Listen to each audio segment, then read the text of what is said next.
15 अगस्त 1947। ये तारीख हर भारतीय जानता है, लेकिन अगर मैं कहूं कि भारत की आजादी की असली कहानी 4 जुलाई से शुरू होती है तो शायद आप चौंक जाएंगे। साल 1947, करीब 190 वर्षों तक भारत पर राज करने वाला ब्रिटिश साम्राज्य अब टूटने लगा था। 1942 का भारत छोड़ो आंदोलन अंग्रेजों को साफ संदेश दे चुका था कि अब भारत को ज्यादा दिन गुलाम नहीं रखा जा सकता। दूसरी ओर नेताजी सुभाष चंद्र बोस की आजाद हिंद फौज ने अंग्रेजी शासन की नींव हिला दी। फिर आया 1946 का रॉयल इंडियन नेवी विद्रोह।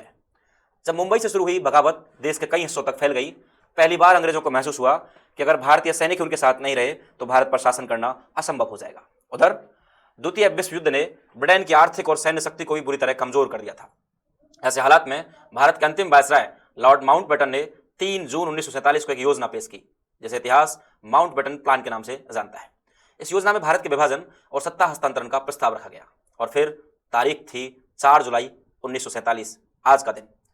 ब्रिटेन की संसद में इंडियन इंडिपेंडेंस बिल प्रस्तुत किया गया।